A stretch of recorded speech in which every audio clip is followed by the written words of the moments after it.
This has to be so overlooked, right? Now, the theory is, if you have the correct golf grips on your clubs, I don't mean where you put your hands, but the golf grips on your actual clubs, like these things right here, then it can really help you deliver a squarer club face more often.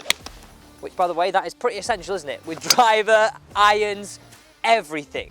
So let's talk through the theory. I've got a few grips right here, so let's talk through the differences. Now, get down in the comments down below. What golf grips are you currently using? Let's go brand.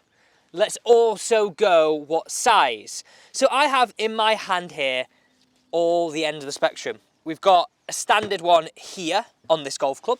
We've got an undersize, we've got a mid-size, and then a big, fat, jumbo grip. Now that feels big that it isn't even on a golf club. So I dread to feel how that feels on a club. But let's go through this theory. I would also add that this is all relative to you. So for me, I take a small golf club and I use a standard golf grip, okay? That is what I use. So all this information is relative to you, because if you were someone that had absolutely massive hands, a jumbo is going to be normal grip for you. But the theory is that if you were to have an undersized golf grip relative to you, then you're more likely to get handsy in the shot. So what it means by handsy and what shots you might expect is hook shots. So the thinking is that the thinner the grip, the more handsy you will become. So for example, that's where my hands sit on this one. This is a standard golf grip. This is what I use, and that's sort of where my hands are right here. But if I was to grab this undersized golf grip, look how my hand consumes this a lot more. You can almost see my fingers are sort of pinching in here. Now, for some golfers, that might be the right thing. If you're someone who slices it, you leave the face open, getting the hands a little bit more involved might help you square the face. By the way, see how pure that golf shot was? I've still got these in from the bag testing the other day, the Wilson Dynapower irons. That is a 5-iron, and that just flew 209 yards. Do go and check out that video if you get a second after watching this and making sure your grips are right. So therefore, the opposite applies if the golf grip is too thick for your hands. You might end up leaving a few shots off to the right. Now, take this one away, then I'll show you what that jumbo golf grip looks like in my hands. Plus, I'll tell you exactly how you can make sure your grips are right for you. Tell you what, I should game these irons. Didn't even feel that.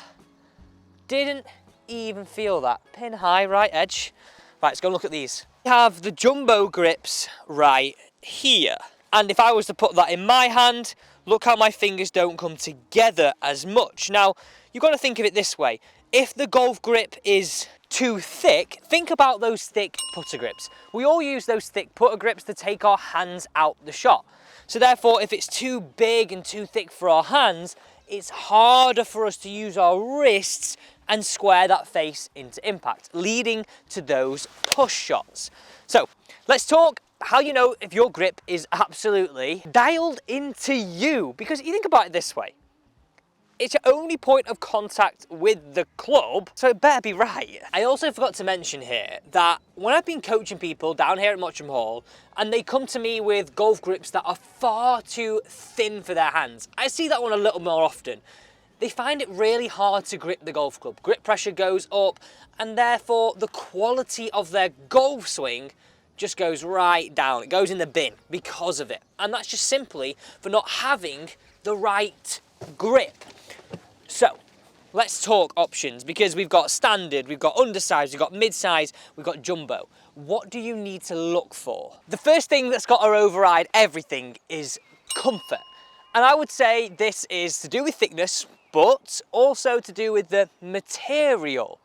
let's say, for example, right here, you can see these golf pied grips have a slightly different material and cushioning on this side area right here. And then this Lamb King golf grip, by the way, how muddy is my golf glove, by the way, is a different material again. So therefore it will feel different. I would say this feels a lot firmer with less cushioning on these side areas. So once you've chosen your material, this is exactly how you get the right size. For me, and how I gauge it, is my longest finger to the cushiony part of my hand. And I'm really making sure. Look at that shot again. Why haven't I got these in the bag? We're really making sure that longest finger is just touching the cushion part of my hand. Like, look how this differs. This is the really undersized, the sort of smallest grip. You can see how my fingers are digging in. So that would be clearly too small for me. I could probably just get away with mid-size, but bear in mind this hasn't got a golf shaft inside it, so it would be a little bit thicker than it is right here. So maybe borderline mid-size, but certainly not really thick. For me, in my golf swing, that's not right. And I guess the final thing a lot of club builders think about is, what's your ball doing? Are you missing more right? Are you missing more left? What is your ball doing? Because that can help narrow down.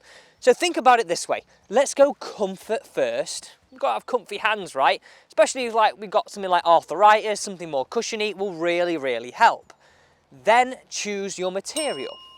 Once you've got your material, get your size and link that into ball flight. Honestly, I think this is like one of the most underlooked, missed areas of golf. I was thinking like a really catchy line there, but it doesn't really go there, does it? Most undervalued area of golf. I really, really do. Now, if you did enjoy this video, don't forget to subscribe to the channel for reviews, and reviews that are powered by you. There's a few comments here on the channel asking, Alex, how do I know if I've got the right grip size? Hence why we did this video today. Thanks for watching.